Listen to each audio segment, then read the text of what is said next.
అన్నయ్య కన్నా మీరేంటి అంత పెద్దోళ్ళగా అంటే లావుగా, అంటే ఆ సినిమా క్యారెక్టర్ కోసం లావు అయ్యారా లేకపోతే? మూవీ ప్రాసెస్ లో యాక్సిడెంట్ అవటం వల్ల కొంచెం వెయిట్ పుట్టాన్ అవటం మాట ఓకే. వాస్తవం, కానీ అసలు ఆయన మెయింటెనెన్స్ తో పోల్చుకోలేను కనీసం.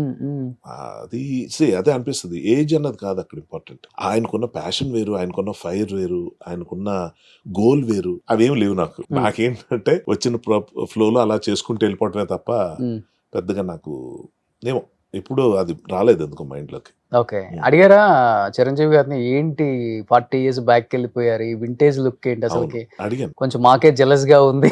అంటే జెలస్ ఎప్పుడు ఫీల్ అవ్వాలంటే మనం ఏదో ఎఫర్ట్ పెడితే ఫీల్ అవ్వాలి. నెక్స్ట్ ఇంకోటి ఏంటంటే ఆయనతో కంపేర్ చేసుకోవడానికి కాదు, కానీ ఆయన నుంచి నేర్చుకోవడానికి చాలా ఉంటుంది ఇలాంటివి తెలుసుకోవటం వల్ల. ఎందుకంటే దీనికన్నా ముందు నేను విశ్వంబర్ అన్న సినిమాలో యాక్ట్ చేశాను. అది అఫ్ కోర్స్ దీని తర్వాత రిలీజ్ అవుతుంది. ఆ మూవీకి ఈ మూవీకి 4 రోజులు తేడా. వెంటనే ఇందులో రోల్ వచ్చింది, వచ్చాం, ఫోటో షూట్ కి వెళ్ళేసరికి ఉలికి పడ్డా చూసి, ఏంటి సార్ ఇది నవ్వుతున్నారు, నాకు తెలుసు నువ్వు ఇది అడుగుతావు. ఎందుకంటే ఆయన అంత వర్కౌట్ అసలు అది వేరే.